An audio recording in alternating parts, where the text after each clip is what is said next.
வணக்கம். சினி சினி மினி மினி. மமிதா பைஜு இது ஒரு அருமையான நடிகையின் பெயர்.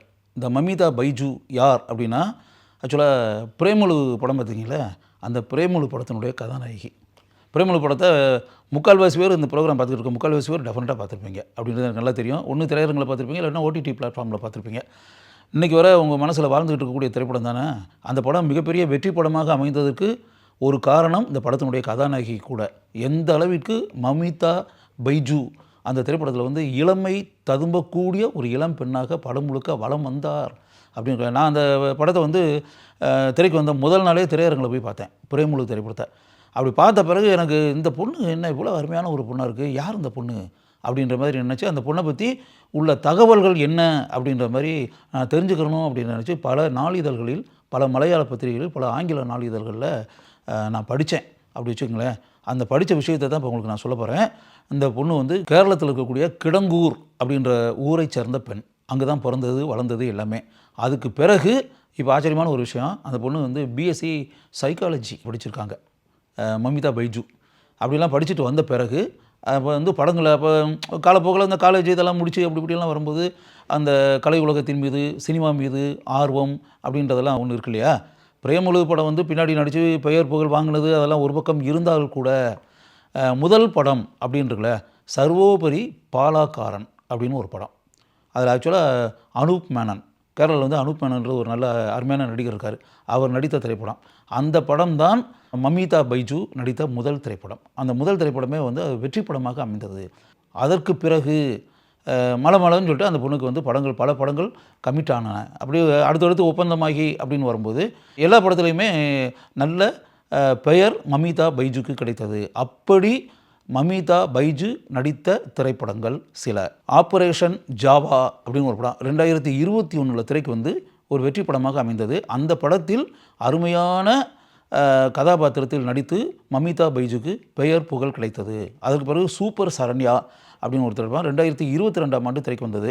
அதில் குறிப்பிட்டு கூறக்கூடிய ஒரு விஷயம் என்ன அப்படின்னா, இந்த சூப்பர் சரண்யா படம் இருக்கு இல்லையா, அந்த சூப்பர் சரண்யா திரைப்படத்தை இயக்கியவர் பிரேமலு படத்தினுடைய இயக்குனரான கிரீஷ் ஏடி. பிரேமலு திரைப்படத்துக்கு முன்னாடியே மமிதா பைஜுவை கதாநாயகியாக வைத்து அவர் ஒரு திரைப்படத்தை இயக்கி இருக்கிறார். சூப்பர் சரண்யா மிகப்பெரிய வெற்றி படமாக அமைந்தது. அதுக்கு பின்னாடி பிரணய விலாசம் அப்படின்னு மலையாளத்தில் திரைக்கு ஒரு மிகப்பெரிய பெயரையும் புகழையும் மமிதா பைஜுக்கு வாங்கி கொடுத்தது. அந்த படத்தினுடைய கதாநாயகியாக மமிதா பைஜு நடித்தார். அதற்கு பிறகு விக்ருதி அப்படின்னு சொல்லிட்டு ஒரு மலையாள திரைப்படம், அதுலேயும் கதாநாயகியாக மமிதா பைஜு நடிக்க அவருக்கு நல்ல பெயர் கிடைத்தது. கிருஷ்ணம் அப்படின்னு ஒரு மலையாள திரைப்படம், அதுலேயும் நல்ல பேர். அது பிறகு ஃபகத் ஃபாசில் கதாநாயகனாக நடித்த மலையாளத்தில் பெரிய அளவில் பேசப்பட்ட ஒரு திரைப்படம் வரதன்.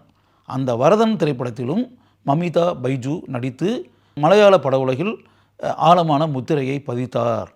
அதுக்கு பிறகு தமிழில் சொல்கிறது மாதிரி அப்படின்னா, அந்த பிரேமலு படம் நல்ல திரைக்கு அப்படி நல்லா ஓடி அப்படி இப்படின்றதெல்லாம் இருக்கு இல்லையா, அதுக்கெல்லாம் பிறகு சில மாதங்கள்லேயே தமிழில் ரெபல் அப்படின்னு ஒரு திரைப்படம் நீங்கள் பார்த்துருப்பீங்களே, ஜிவி பிரகாஷ் கதாநாயகனாக நடித்த திரைப்படம். அந்த படத்தினுடைய கதாநாயகியாக நடித்தவர் மமிதா பைஜு. அப்போ ரெபல் திரைப்படத்தை நான் திரைக்கு பார்க்கும்போது நான் நினச்சேன், பரவாயில்லையே, ஆக்சுவலாக பிரேமலு படத்தில் பொண்ணு நல்லா நடித்து அப்படியே ரசிகர்கள் மனசில் இடம் பிடிக்கக்கூடிய அளவுக்கு தன்னுடைய திறமையை நல்லா வெளிப்படுத்தக்கூடிய சூழல் நல்லா அமைஞ்சிச்சு. அதே மாதிரி இந்த ரெபல் திரைப்படமும் அதுவும் காலேஜ் லவ் சப்ஜெக்ட் தான்.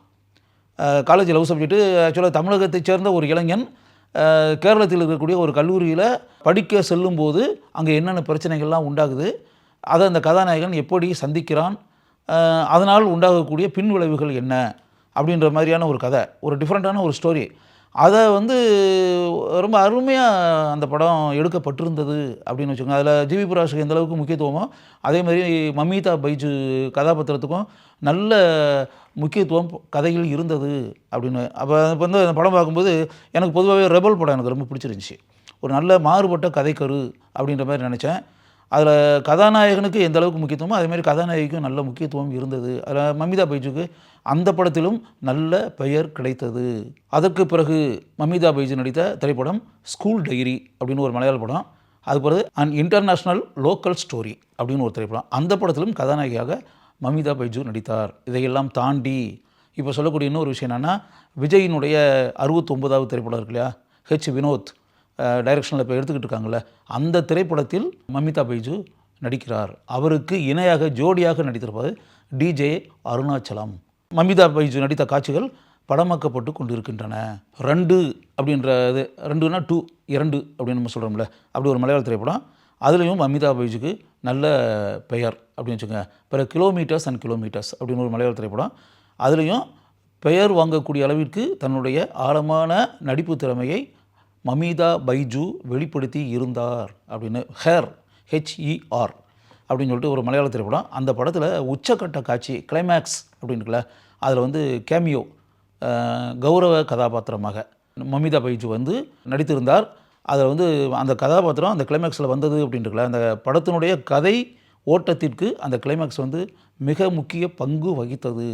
அந்த மிக முக்கிய பங்கு வகிக்கக்கூடிய அந்த காட்சியில் கெஸ்ட் அப்பியரன்ஸாக நடித்து தன்னுடைய திறமையை வெளிப்படுத்தி இருந்தார் மமிதா பைஜு அப்படின்னு சொல்லிட்டு. அதனால் பிரேமலு படத்தினுடைய கதாநாயகி மமிதா பைஜு தமிழில் ஜிவி பிரகாஷுக்கு ஜோடியாக ரெபல் திரைப்படத்தில் நடித்தார். இப்போது விஜய் கதாநாயகனாக நடிக்கக்கூடிய வினோத் இயக்கத்தில் வளரக்கூடிய விஜயினுடைய 69வது திரைப்படத்திலும் நடித்து கொண்டிருக்கிறார் அப்படின்றது இருக்கு இல்லையா. அதனால் இப்போ இளம் நடிகைகள் வந்து இப்போ நிறையா வந்து அப்படியே கேரளத்துலேருந்து நிறையா வந்து தமிழ் திரைப்படங்களில் நடிச்சுக்கிட்டு இருக்காங்க.